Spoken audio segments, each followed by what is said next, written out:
Tonight's story is called Winnie the Pooh and the Honey Patch.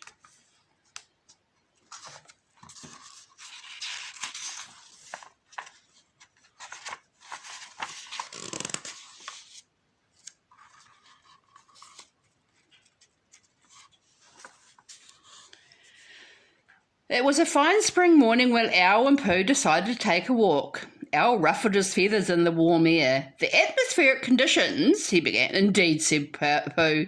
Owl went on, "and the prevailing wind means it's now time for—" "Honey," Pooh interrupted. "Honey," said Owl impatiently. "Pooh, you are a bear of little brain and too much tummy. I was talking about spring. Spring is the time of year when everything starts growing. I should say it's also a good time for someone to eat honey," Pooh replied, "especially me."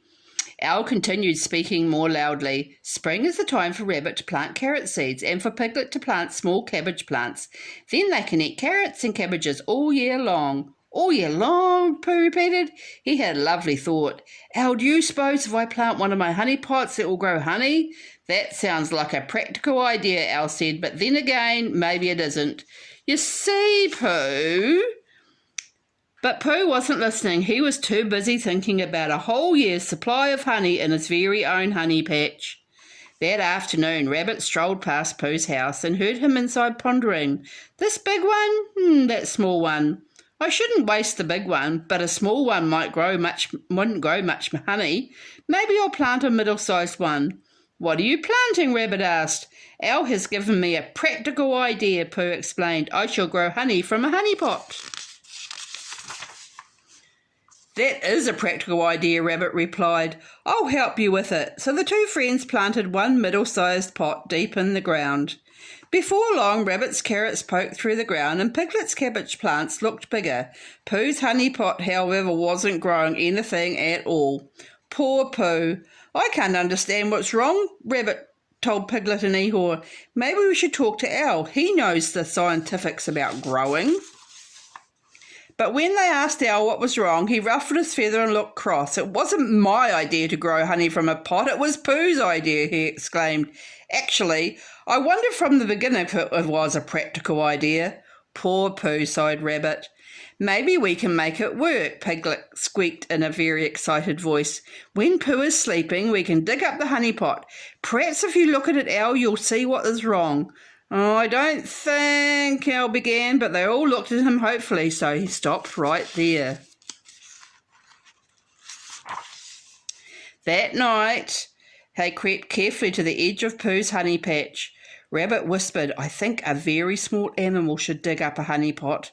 "Me?" squeaked Piglet. "Unless you're afraid," Rabbit replied. Piglet marched bravely to the patch and began to dig. The deeper he went, the more the hole seemed like a place where a very large animal might come to rest in the dark. Thump! He struck something hard. He pulled and tugged, and suddenly the honey pot came free.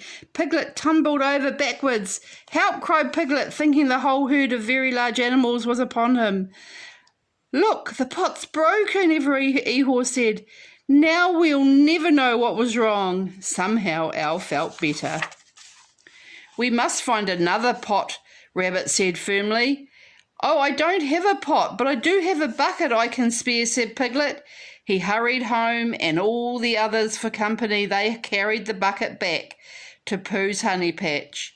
"I think," said Owl, "that this honey pot needs its sun and air with occasional rain. Those are important for growing. We'll fill up the hole and we'll put the bucket here on top and see what happens." That was what they did, and that was why there was a bucket in the honey patch when Pooh hurried out the next morning. He wanted to see if anything exciting might have happened through the night. He stared at the bucket in astonishment. Think, he said to himself. "My honey pot didn't grow honey, but it did grow a bucket, a very fine bucket too, and a bucket that's most useful when it's filled with something sweet." Off he stumped into the woods to find something sweet to put in his bucket. He made up his hum to keep him company. If the bear were in the summer, clinkety-clank has a garden to sow. Clinkety-clankety, it's much better to sing clinkety-clinkety than to wait for his honey to grow. He wished Piglet was there to sing the clinkety-clanketies. Piglet would like that. While Pooh was off collecting honey, Rabbit and Piglet, Ehore and Owl stopped by to see if the rabbit had grown anything, or bucket had grown anything. It's gone, Rabbit explained. First no honey and then no honey pot and now no bucket. I knew it, said Ehore gloomily. I would have guessed this would happen. They came about to ask Owl what to do next when Pooh came out of the woods. Hurrah, shouted Pooh, hurrying toward his friends. Company for breakfast. Pooh, Rabbit shouted back. You've filled our bucket with honey. How wonderful. Your bucket? Pooh asked.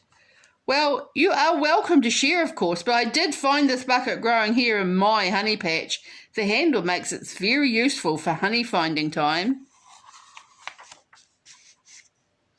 The others smiled while Piglet explained exactly how the bucket happened to grow in the honey patch, and then the friends all sat down together for a breakfast of honey. It's delicious, Piglet said, but honey is certainly easier to find than it is to grow, wouldn't you say, Pooh? Indeed, said Pooh. And I hope you've learned that growing honey in the garden is not a practical idea after all, said Owl. Still, with my knowledge of the atmosphere and the prevailing winds, indeed, said Pooh again. Our spring planting has yielded quite a fine crop, Owl concluded proudly. Indeed, Pooh said once more, and he licked the last of the honey off his paws. Good night, everybody.